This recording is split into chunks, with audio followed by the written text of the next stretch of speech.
enko piemu ewo social media na yemfa ensem a ekoso ewo honom emrete fo ne ahwefo. Kwesi Boateng air trendy. Secretary to the Board of Trustees of the National Cathedral, Reverend Kwesi Boateng, has rejected the allegations made against him by not-known Member of Parliament Samuel Okudzeto Ablakwa. Mr. Ablakwa presented what he described as unimpeachable and uncontrovertible evidence against him. According to the opposition lawmaker, Reverend Kwesi Boateng is the third mystery director of JNS Talent Center Limited, a firm he had earlier accused of receiving 2.6 million cedis illegal cash transfer from the Secretariat.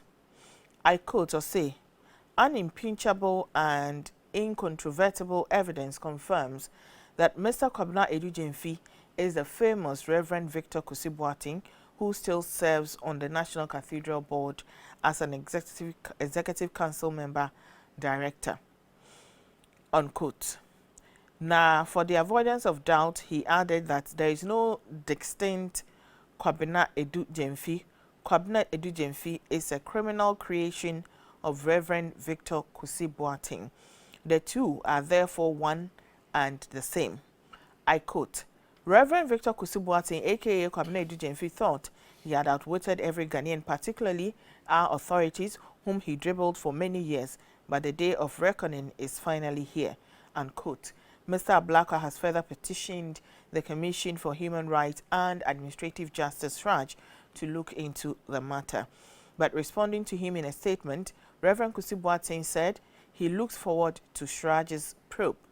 I quote or say, I wish to assure the public that the statement made by Mr. Ablakwa are a twisted narration of events to pursue a malicious political agenda. There has never been any criminal intent nor any crime committed in my dealings with the government of Ghana or National Cathedral, unquote. Commented by no Ebi Eni. Who to say? Some section of the public is also probing him, so he should come and answer to us. These are simple allegations he can respond to. Ben said, we want live broadcasts of the investigation. Philip said, twisted indeed. The allegation hasn't been addressed. Victor Kwesi Boateng, is Victor Kwesi Boateng the same person as Kwabena Edujemfi? Amwa say, now we must differentiate businessmen from men of God. Eric say, stop sending messages, please. Eric say, the funny thing about this whole issue is it took him more than 24 hours to respond though. I know Toko. Kwashi said, this man should stop making a fool out of himself. Stop talking. If you want my Bishop, Doug Hayward Mills, trendy. Bishop Doug Hayward Mills, founder of the Lighthouse Chapel International, Bishop Doug Hayward Mills has berated the continuous paying of $40,000 monthly to the contractors of the National Cathedral project. In his estimation, this is untenable, especially at a time the country is going through economic turmoil and there is no assured funds for the construction of the cathedral. Bishop Doug Hayward Mills said the construction, which is in its 6th year, ought to have a new approach to guarantee its completion. I quote or say, continuing to pay contractors $40,000 a month as we wait to procure a huge loan in this hostile atmosphere sounds dicey to me. I do believe that almost 6 years down the line, we need to look at a different approach to achieve our goal of building God's house in Ghana. The Venerable Preacher said, unquote. The Venerable Preacher said this in his resignation letter as a member of the Board of Trustees. The Bible scholar also disclosed some of the fundraising methods have rather incurred losses. He thus advised a new method that would yield the much-needed funds to continue the construction of the project. I quote, I do believe that the fundraising methods we have attempted have not yielded much. Indeed, some of the programs we have held have cost more than the monies we have raised from them. I suggest another form of fundraising where we would be guaranteed more donations from dominations, churches, individuals, businessmen, and corporate bodies. I will be happy to discuss these if the committee is interested in that, unquote. The Lighthouse Chapel International founder also said questions being asked by Ghanaians about the project are reasonable and must be addressed. Okay, I quote, I am a firm believer in the president's vision. I believe the public can see and is questioning the fact that we have spent almost 6 years since the salt carting of this project, as well as over $30 million of public funds to excavate a massive pit in the center of the city. I do believe that many of the questions that are being asked and held at the National Cathedral project are reasonable and legitimate questions by objective citizens who just want answers to their questions. If you want to my BBC air trending. BBC media house na omo aba apologize after noises interrupted. BBC has apologized after sexual noises interrupted live television coverage of the FA Cup. Mourning was heard while Gary Lineker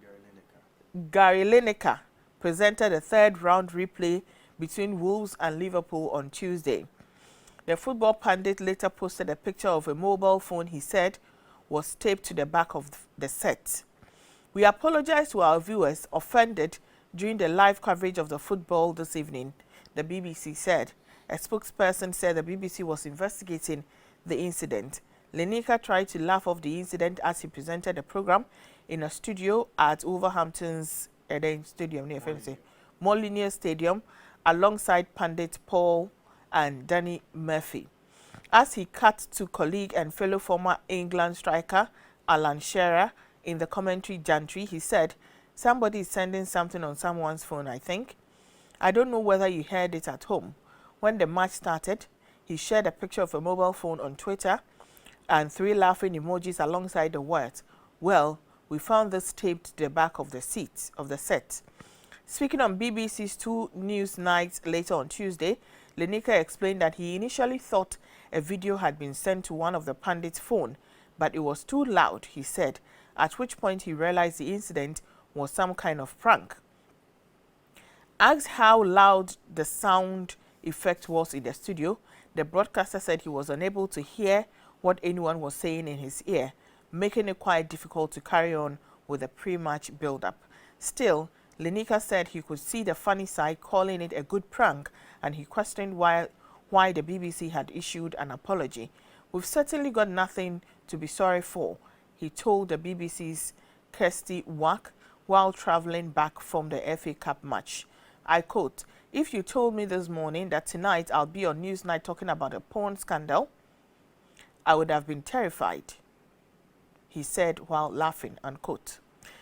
The incident did not go unnoticed by viewers, with clips of moment widely shared on social media on Tuesday evening. YouTube prankster Daniel Jarvis claimed he was behind the stunt, posting a video on Twitter that appeared to show him at the Molineux Stadium. Jarvis was handed a suspended sentence last October after being convicted of aggravated trespass over an incident in which he collided with England cricketer Johnny Bairstow while invading the Oval pitch in South London during a match. Commenter Abano Ebi Enie. Joyce essay, I am not an expert, but after viewing and analyzing this post from beginning to end, line by line, word for word, letter by letter, I came to the conclusion, and I can say that I can't see anything because, as I said at the beginning, I am not an expert. Max, a good sound to my ears. Some of us like it, papa. Christiane essay, who no like better sound? Nowadays, football lovers are enjoying themselves. Kweku say, we didn't complain. They should have known better. We loved it. Abigail so essay, yeah, I heard the thing, but I thought it was from guy doing TikTok live. And tisa and a comment, eba ya, ebeshe baby sa asem we no ebeka akusi. Aha, and the trends, ebese.